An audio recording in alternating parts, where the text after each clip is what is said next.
Tervetuloa meidän retkeen seuraamaan. Ollaan ensimmäisellä taukopaikalla, kävelty muutama kilometri tuolta, minne taksi meidät jätti. Kiertämä oja näkyy kuvassa ja ollaan sen nuotiopaikalla. Vaikka ei nuotioa saa laittaakaan, niin ensimmäisellä lounaalla ja keli on hyvä. Pikkunen tuuli ja sopivan lämmintä, eikä itikoitakaan ole ollut vaivaksi asti toistaiseksi.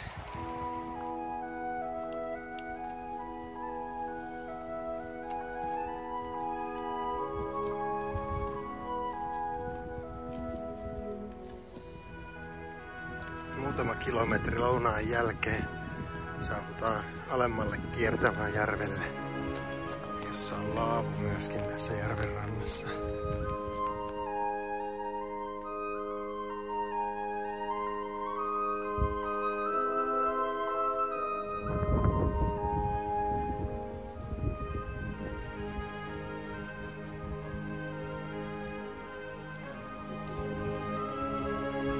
Pidetään pikkutauko.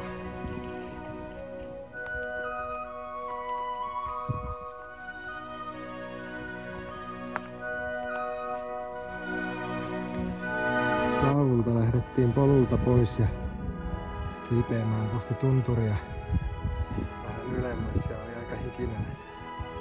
Taivaan tarpoa tätä puropartta tänne ylöspäin. Täältä pitäisi löytyä joku pieni järvi.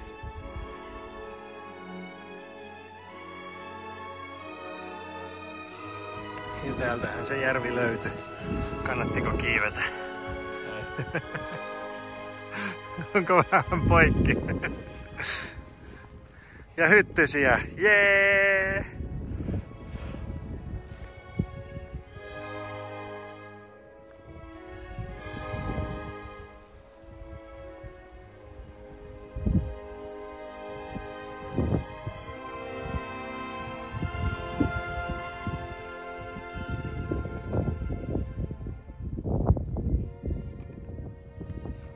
Läntisen kiertämäpään pohjoishuipulla ollaan taukoa pitämässä. Oli aika rankka nousu tänne.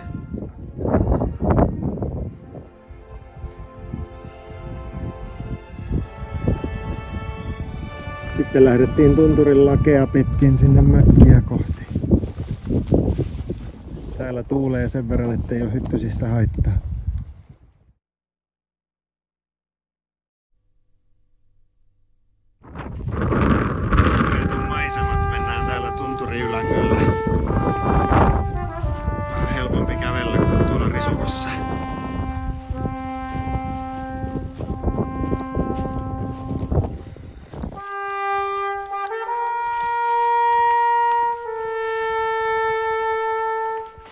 Ja lopulta pitkän taipaleen jälkeen ollaan saapumassa ylemmän Kiertämäjärven mökin pihapiiriin. Ja nyt jouduttiin laittelemaan hyttysverkotkin päähän, alkoi olla kiusaksi asti etiäisiä.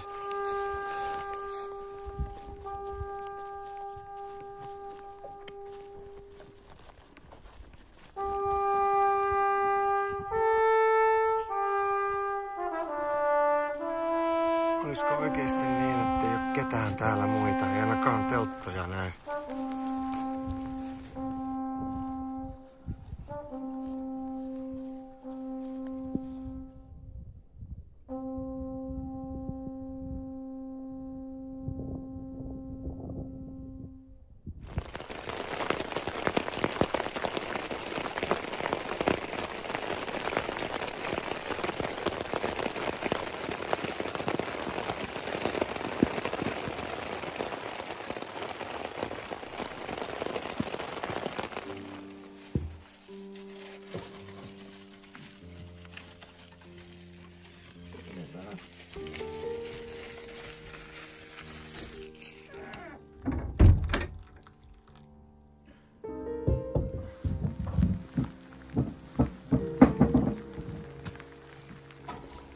Sitten lähdettiin kahden jälkeen lampsimaan pienessä sateessa takaisinpäin. Luttojokea kohti, mutta reitti on ihan eri, että kiertoreitti tästä tuli lopulta.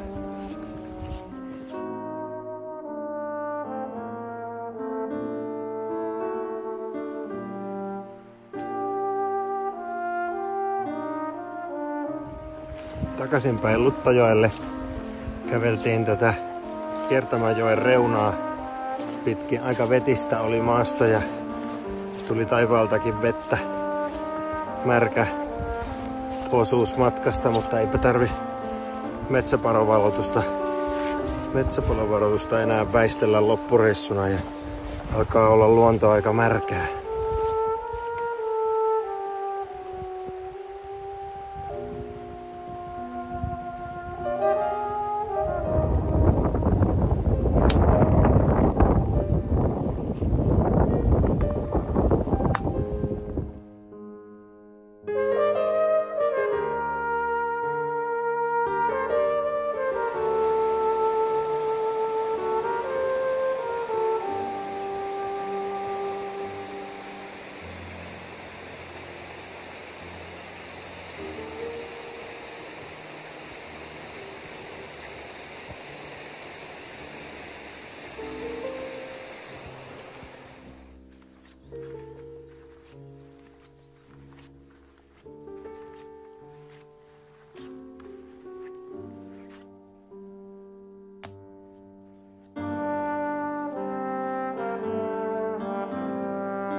Onko kylmää?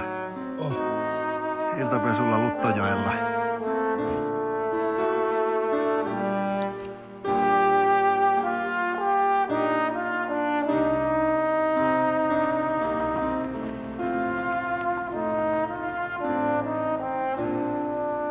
Keskiviikkoaamu. Heräillään Joonaksen kanssa Luttojoen sillan vieressä olevalta laavulta. Ampuurovedet lämpenemässä nuotiolla. Ja lähestulkoon tyyni keli eikä sadak ainakaan vielä. Lähdettiin Luttojokeen länteenpäin. Aivan komea keli. Tuuli pitää itikatkin pois ja aurinko paistaa. Aivan huikeita harjua pitkin tässä joen vartta pitkin kävellä.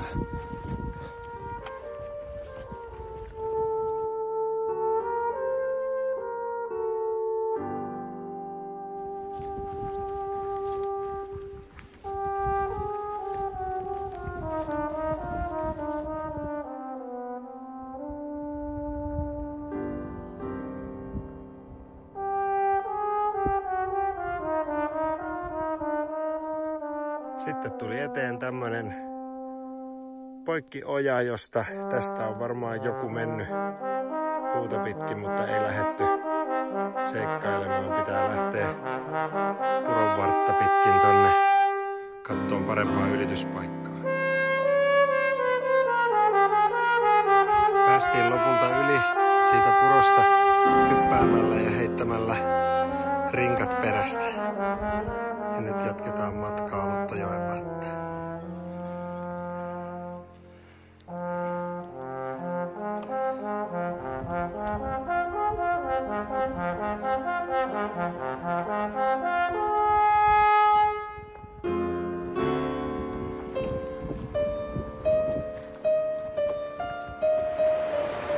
Luttojoki tulee tuolta ja tekee tällaisen pienen lenkin, tohon jää saari, missä Suomujoki kohtaa Luton, ja ton saaren takana sitten lopulta yhdistyvät yhdeksi joeksi, joka jatkaa Luttona sitten Venäjälle saakka.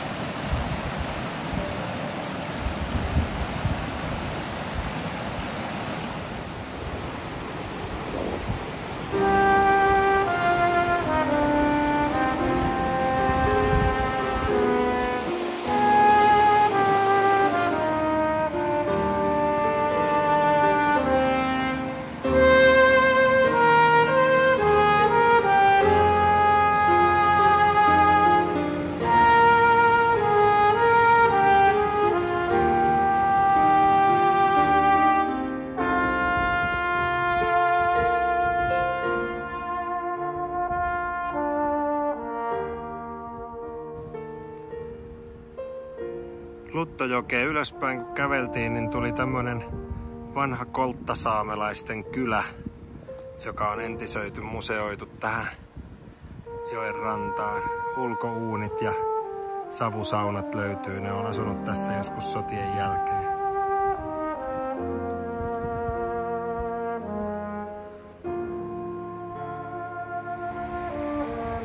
Ja tässä olisi sitten se kahluupaikka, josta pitäisi vilahtaa yli. Tuolla näkyy tie toisella puolella. Kohtahan nähdään, miten siinä hommassa sitten kävi.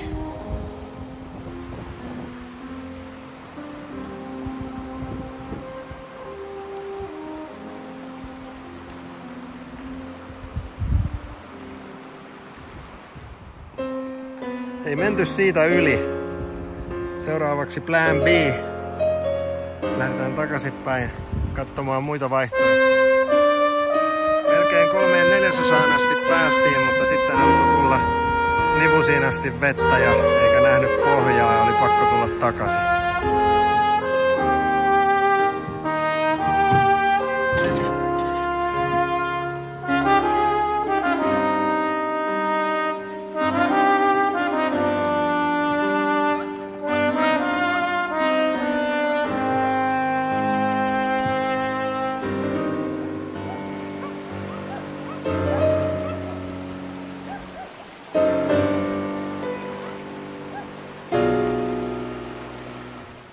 Päästiin siis veneellä Suomujoen yli. Suomujoki menee tuolla.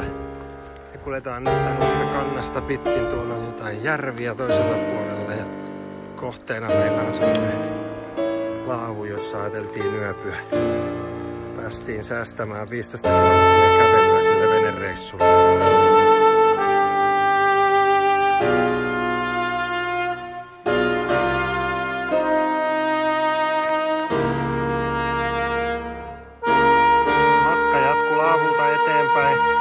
Suomujoen reunaa pitkin ja nyt ollaan Muoravaarakkajoen yhtymäkohdassa.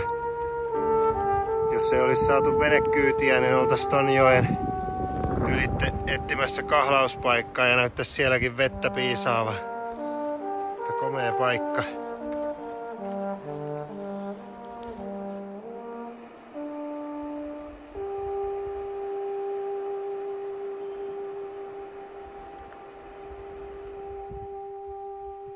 Sopivasti syömisaikaan tultiin Snellmanin tuvalle ja näköjään saadaan ihan olla kahdestaan, täällä ei ole ketään muuta. Pieni autiotupa ei ole varaustuvan puolta ollenkaan, mutta puuvajat ja vessat löytyy tuolta.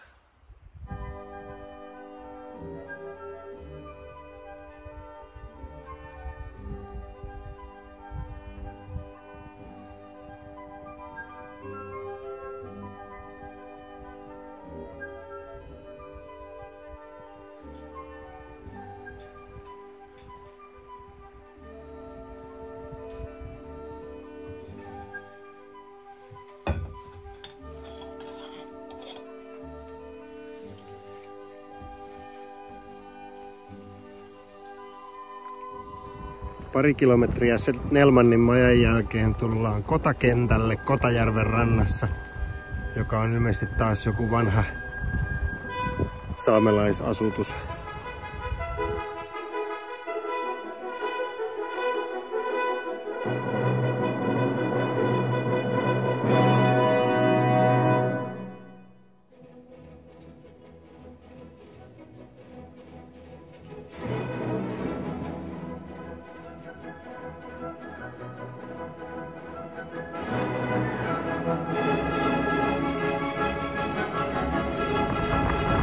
Taustalla on Aittajärvi, kova tuuli käy ja flunssa päällä, väkää valuu niin kraanasta. Mutta teltta laitettiin pystyyn hienolle paikalle järven rantaan ja tuolla Joonas tekee nuotioon ja pistetään iltapalat ja käydään levolle, niin eiköhän se tästä.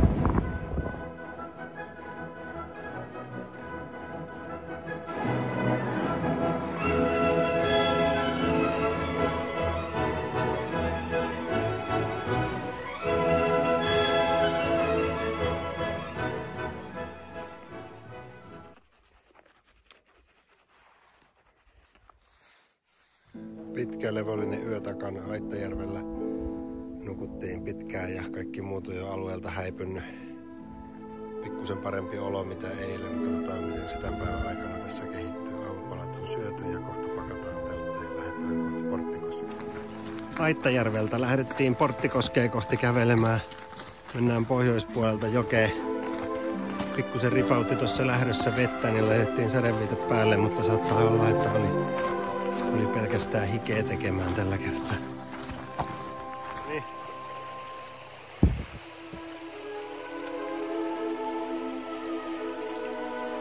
Ollaan matkalla Porttikoskelle. Sataat tihuttelee pikkuhiljaa ja itikoita on ihan villinä, kun pysähtyy hetkeksi aikaa. Otetaan ruuat tosta käteen ja jatketaan lampsimista. Onneksi tuli aamulla tehtyä ne valmiiksi.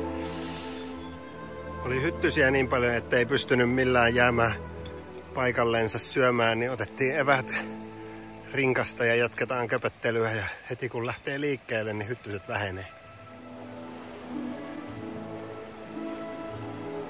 Ja sitten tullaan vihdosta Porttikosken sillalle. Eipä pysähdytä kuvaamaan tähän.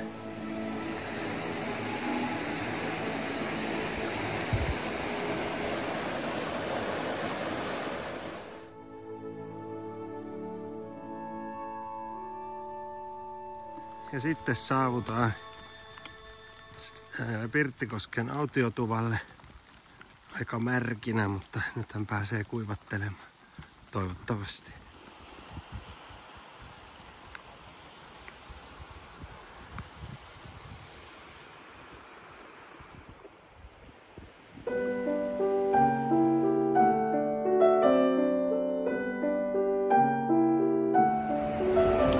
Lepposa pitkä aamu Porttikosken tuvalla. Lähdettiin viimeisenä sieltä ja siivottiin tupa vielä lopuksi. Ja nyt ollaan kävelemässä pikkuhiljaa kohti Lankojärveä. Tuolla taustalla näkyy Porttikosken silta, joka ylitettiin eilenkin toiseen suuntaan. Ja nyt hypätään taas tonne Suomujoen pohjoispuolelle jatkamaan matkaa.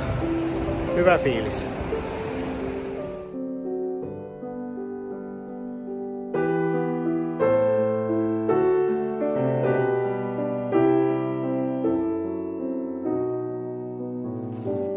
Jätettiin rinkat Lankojärvelle ja lähdettiin vähän katteleen tunturia. Pelkät vesipullot mukana. Ja täältähän niitä löytyi. Aika lämmintä.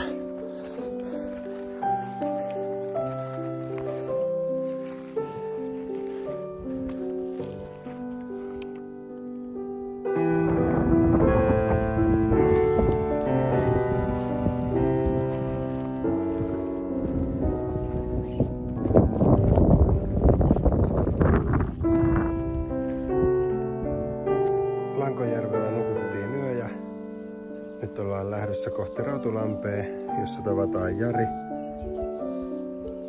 Hyttysiä hirveästi ja märkä metsä. Mikäs sen parempaa?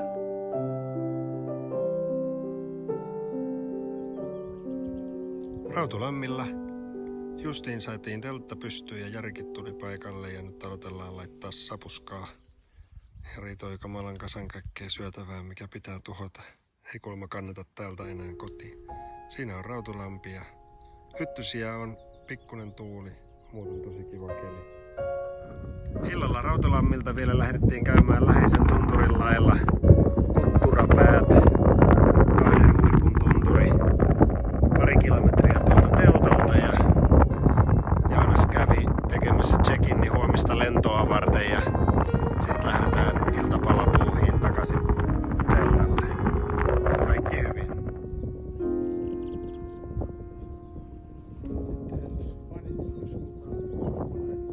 Yö Rautulammilla takana. Joonaksen viimeinen yö reissussa. Teltta pakattu ja ollaan valmiina lähteä kipuamaan tunturiin.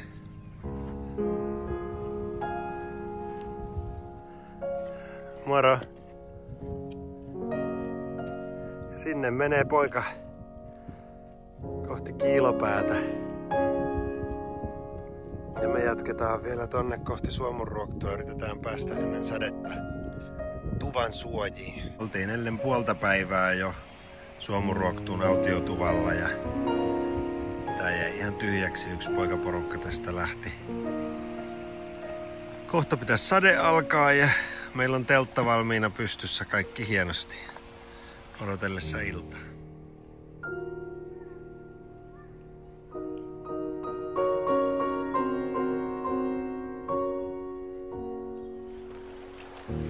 Suomunruoktulta lähdössä. Aivan komea auringonpaiste kuivailee viime yön sateen jälkiä ja tästä suunnataan Suomunlatvalle syömään ja sitten siitä ehkä vielä kilopäälle asti tämän päivän aikana. Ihan alussa tässä on pieni ylitys, mutta eiköhän siitä selvitä kuiven jaloin kohta. Kuulette miten kävi.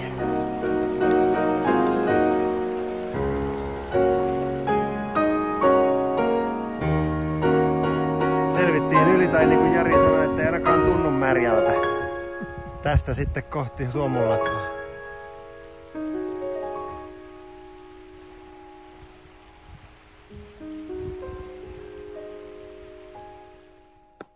Suomunlatvalla käytiin pitämässä pieni juomatauko, vaan tarkistettiin paikka ja lähdetään jatkaan kohti Niilanpäätä ja Kiilopäätä.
Meitä kumminkin.